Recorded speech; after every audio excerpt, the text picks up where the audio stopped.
Muhammadiyah yang di Kalimantan itu kan memisahkan diri dari Muhammadiyah. 1973 Hidayatullah. Saya ingat betul, Lora, antum pernah menulis bahwa ada mengapa jamaah Muhammadiyah berbondong-bondong mengaji kepada Salafi, ya toh? Dan itu dibahas di tataran pimpinan. Ya, kata antum ya jangan salahkan mereka karena seakan-akan pengajian kita kan dor. Kemudian saya ingat itu tulisan antum 10 tahun yang lalu mungkin itu ya. Lebih mungkin ya. Iya. Kelihatannya saya lihat alhamdulillah salah satu efeknya dengan kritik internal yang membangun itu ya kita sekarang pengajian Muhammadiyah makin bagus-bagus. Kemudian bahwa ada krisis pimpinan ulama, krisis ulama di Muhammadiyah. Kita lihat sekarang pesantren Muhammadiyah semakin banyak, tahfidzul Quran semakin banyak, ya kan? Mungkin dalam berapa tahun ke depan, 5 tahun ke depan, berapa hari yang lalu, tadi malam santri kami masih, yang salah satu santri kami yang sekarang menjadi mahasiswa di PUTM, Pendidikan Ulama Tarjih Muhammadiyah, masih melapor kepada saya, Ustadz, buku akidah yang dipakai di PUTM itu masih bukunya Syekh Muhammad bin Abdul Wahab At-Tamimi, buku Tauhid. Ngasih. Nah terus, kenapa ada pertengkaran di masalah seperti ini? Saya kira masalah ini salah semuanya. Teman-teman Salafi yang muda-muda yang baru belajar manhaj salaf, juga apalagi akun-akun di media sosial yang baru-baru belajar manhaj salaf, kemudian masuk, itu menulis seenaknya, copy paste seenaknya, tidak difilter, tidak lihat waktu, padahal kita tahu kaidah fikih untuk dakwah itu kan, ya lihat waktunya, lihat situasinya, ya kan? Ini hantam kromo aja. Gitu loh. Kemudian juga masalah politik, saya sampaikan, ya beda dong politik di Indonesia dengan politik di Saudi dan di Yaman dan Mesir. Ini kita ini di sini republik, bicara politik biasa. Kemudian saya pernah melihat juga ada teman-teman Salafi. Jadi waktu saya tidak sengaja Jumatan, karena lagi lewat aja di Stai Ali bin Abi Thalib, tempat sahabat-sahabat saya lihat ada anak baru naik, muda gitu. Oh ya sudahlah, ini mungkin muridnya teman-teman saya. Saya duduk. Begitu selesai, innal hamdalillah nahmaduhu wa nasta'inuhu wa nastaghfiruh wa na'udzu billahi min semuanya.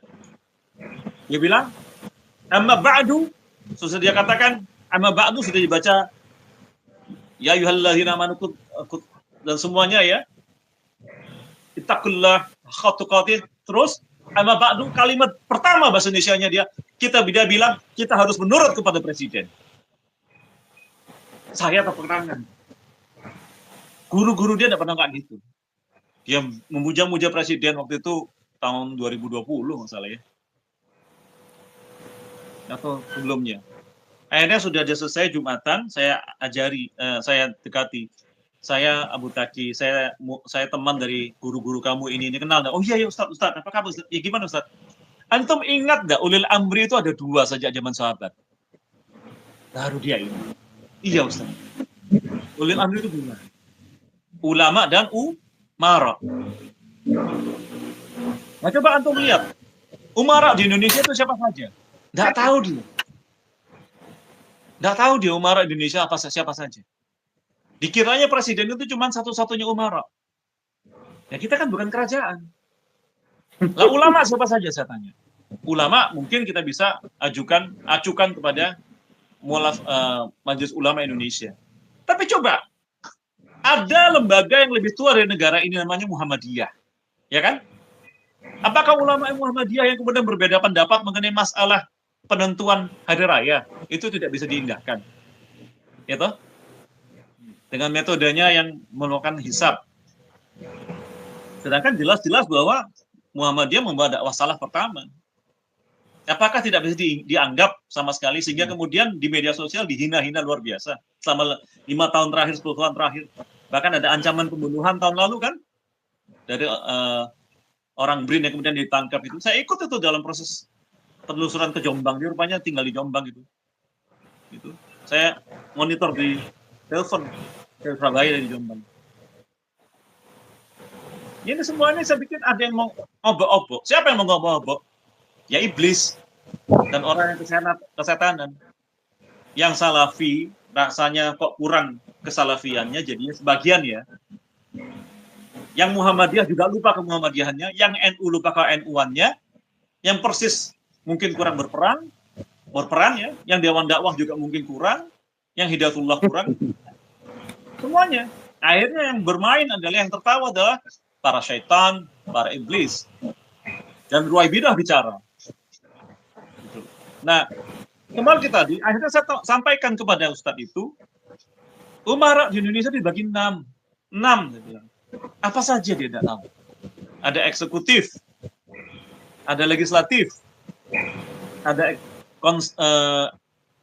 yudikatif, ada konstitutif, ada eksaminatif, dan ada moneter. Eksekutif itu presiden. Tapi karena Indonesia sekarang sudah menganut otonomi daerah, presiden tidak bisa memecat gubernur, gubernur tidak bisa memecat bupati, bupati tidak bisa memecat wali kota. Contoh nyata di Surabaya, pada saat Bu Risma menjadi wali kota, ada keinginan dari pusat membuat jalan tol internal Surabaya dalam kota. Ditolak oleh Bu Risma sebagai wali kota, pusat besar. Tapi karena Bu Risma didukung oleh DPRD daerah, maka sampai detik ini jalan tol itu tidak pernah ada dan jalan-jalan masih gratis. Tadinya maksudnya jalan tol itu mau ditarifkan. Itu eksekutif. Dia tidak tahu. Kemudian yang kedua adalah legislatif. Ada lagi DPR pusat, DPRD 2, DPR pusat, DPRD 1, DPRD 2. Sama saja. Tidak bisa saling memecat. Kemudian ada yudikatif. Nah, yudikatif ini ya kehakiman, kejaksaan, kepolisian, dan seterusnya itu. Tapi ada lagi yang orang lupa, konstitutif, ya, ini MPR RI.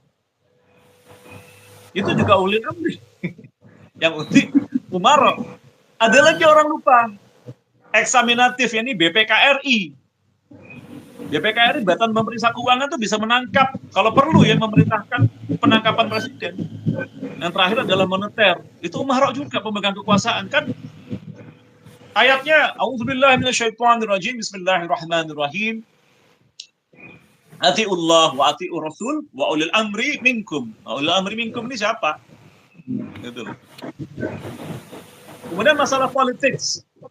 Politics ini dalam bahasa Yunani, dalam bahasa aslinya, politics berasal dari kata polis. Polis ini adalah masyarakat atau kota.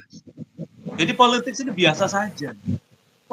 Apakah kemudian pada saat kemarin, misalnya Jokowi pada saat 2019 ingin menjadi presiden yang kedua sampai 2024, karena dia seorang umara tidak boleh dibicarakan kesalahan-kesalahannya, ya tidak bisa.